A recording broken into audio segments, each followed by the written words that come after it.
এই বৰ্ষত যি মহাভাগৱতৰ অমিয়া সুৰেৰে এইকেইদিন শ্ৰৱণ কীৰ্তন কৰি আছে, এই মহান পবিত্ৰ স্থানত উপবিষ্ট হোৱা প্ৰতিজন ভকত সাধুগুৰু বৈষ্ণৱ, গংগাৰ সদৃশ আই মাতৃ, কিশোৰ কিশোৰী, বালক বালিকা সমন্বিতে শব্দযন্ত্ৰৰ জৰিয়তে মহাভাগৱত শ্ৰৱণ কৰি থকা সবাৰে চৰণত আমি প্ৰণতি জনাইছোঁ। খুবেই ভাল লাগিল। বিশেষভাৱে পুষ্পেন্দ্ৰ বৰা বাপজনাৰ জৰিয়তে যোগাযোগ হৈ জানিব পাৰিলোঁ হিয়াৰ আমঠু হাৰ্টথ্ৰব জুবিনৰ নামত উৎসৰ্গিত এই অনুষ্ঠান আমিও এবাৰ তেওঁক স্মৰণ কৰিছোঁ। যিসকল ব্যক্তিৰ দ্বাৰা ইতিপূৰ্বে ভাগৱত পাঠ হৈ গৈছে, ব্যাখ্যা হৈ গৈছে, তেৰাশবৰ শ্ৰীচৰণতো আমি প্ৰণাম জনাইছোঁ। লগতে আমি কৃতজ্ঞতা জ্ঞাপন কৰিছোঁ সেইসকলক ভগৱন্ত পুৰুষে তেওঁৰ মহান ভক্তসকলক জনাইছে, নাৰদক কৈছে, হে নাৰদ, ঘোৰ কলিযুগটোত যিসকল ব্যক্তিয়ে মহাভাগৱতৰ আয়োজন কৰে, নিজে শ্ৰৱণ কৰে, আনক শ্ৰৱণ কীৰ্তন কৰোৱায়, সেইসকল মোৰ অতি প্ৰিয়। যিসকলে এই অনুষ্ঠানৰ আয়োজন কৰিছে, ভগৱানৰ বাবে তেওঁলোক পূজনীয়। মাধৱ গুৰুৱে লিখিছে, তাৰা হবে পূজ্য, তাৰা হবে ধন্য, তাৰা সে সুহিদা জন, কলিত হৰি আনকো বোলাৱে আপোন কৰে কীৰ্তন। নিজে ভাগৱত শ্ৰৱণ কীৰ্তন কৰি আমাকো অকণমান সুযোগ দিয়াৰ বাবে এই উদযাপন কমিটিৰ প্ৰতিজন সদস্যলৈ আমি সেৱা ধৰিলোঁ। শাস্ত্ৰই সিদ্ধান্ত দিছে, তেওপি পূজ্যাস্তে তেওপি ধন্যাস্তে সুহৃদয় জন, স্মৰন্তে স্মৰন্ত কলৌ হৰি কীৰ্তন। জানো আজি মহাভাগৱতৰ দ্বাদশ স্কন্ধ ভাগৱতৰ সপ্তম স্কন্ধ চলি আছে।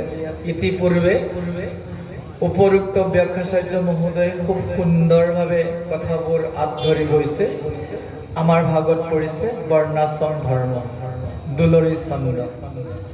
সপ্তম স্কন্ধটোত বৰ ডাঙৰ ৰহস্য এটা সোমাই আছে যে এই পৃথিৱীত আমি নভবা কিছুমান ব্যক্তিও ভক্তিৰ জৰিয়তে ভগৱানৰ পাৰিষদ হ'ব পাৰে। হিৰণ্যকশিপুৰৰ বংশত জন্ম হোৱা প্ৰহ্লাদেও বৈষ্ণৱ হ'বলৈ সমৰ্থ হৈছিল নিজৰ ভক্তিৰ বলত। যুধিষ্ঠিৰে যেতিয়া বনবাসত কষ্ট পাইছিল, পাখা খেলি ৰাজ্য হেৰুৱালে, 12 বছৰ বনবাস, এবছৰ অজ্ঞাতবাস, দুখত ম্ৰিয়মান হৈ থকাৰ অৱস্থাত তেতিয়া নাৰদে এই কাহিনীখিনি কৈ আছে। নাৰদে কৈছিল, এই মহাৰাজ যুধিষ্ঠিৰ, আপুনি ভাবিছে ৰাজ্য হেৰুৱালে, ধন হেৰুৱালে, সম্পত্তি হেৰুৱালে, বনবাসত আছে, বহুত কষ্ট পাইছে, কিন্তু আপুনি জানিব আপোনাতকৈও এনে কিছুমান ব্যক্তি আছে যিসকলে আপোনাতকৈ বেছি কষ্ট পাব বাধ্য হৈছিল। উদাহৰণ প্ৰহ্লাদ, যাক জুইত ভৰাই দিয়া হৈছিল, পৰ্বতৰ ওখ শৃংগৰ পৰা পেলাই দিয়া হৈছিল, বিষাক্ত সাপক আগুৰি আগুৰি কামুৰিবলৈ নিৰ্দেশ দিয়া হৈছিল, চোকা অস্ত্ৰৰে যাক আঘাত কৰিছিল, কিন্তু ভগৱানে তেওঁৰ লগত থকাৰ বাবে একো কৰিব নোৱাৰিলে। যুধিষ্ঠিৰৰ দুখ লাঘৱ কৰিবলৈ নাৰদে যি কাহিনী বৰ্ণনা কৰিছিল, সেয়াই হৈছে প্ৰহ্লাদ চৰিত। আজি আমাৰ বৰ ধুনীয়া কামত আহিব প্ৰহ্লাদ চৰিত। আমি যিখিনি কথা ইয়াতে উল্লেখ কৰি যাম, নাৰদেও পূৰ্বজন্ম উপসংবহনৰ কথা ক'বগৈ, পূৰ্বজন্মৰ কথা ক'বগৈ। বাৰু যা নহওক প্ৰভুসকল, গুৰু দুজনে আমাক আদৰ্শ দিছে, আমি যি কামেই নকৰোঁ প্ৰথমে ঈশ্বৰৰ স্তুতি কৰাটো খুবেই জৰুৰী। কৃষ্ণইও কৈছে, যত কৰোচি যত অশ্নাসি দদাসি যত মদৰ্পণম। হে অৰ্জুন, তুমি যি কামেই নকৰা, যি যজ্ঞকেই নকৰা, প্ৰতিটো কামৰ প্ৰাক মুহূৰ্তত তুমি মোক অৰ্পণ কৰিবই লাগিব যিহেতু আপোনাসৱৰ লগত কিছু সময় কটাম মহাভাগৱতৰে পৰ্যালোচনা কৰিবলৈ আপোনালোকে আজ্ঞা দিছে আমিও প্ৰভু ভগৱন্তৰ শ্ৰীচৰণত এজোকা ঘোষাৰে প্ৰাৰ্থনা জনাই আগবাঢ়িম নমো নমো সৰ্বদেৱ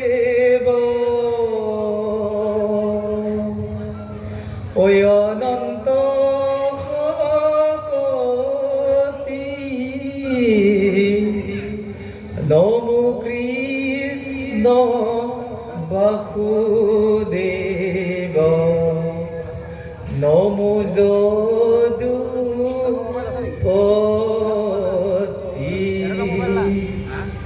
মোহৰ চিত্তৰ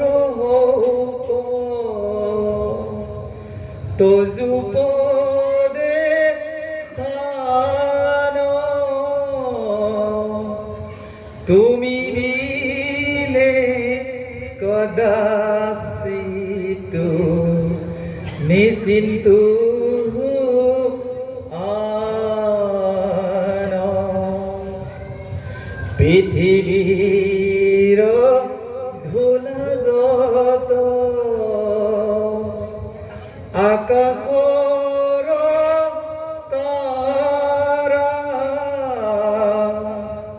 और যতে আশ্ৰয় স্থিৰ জল ধাৰা এহি সংখ্যা হৈ মই কৰো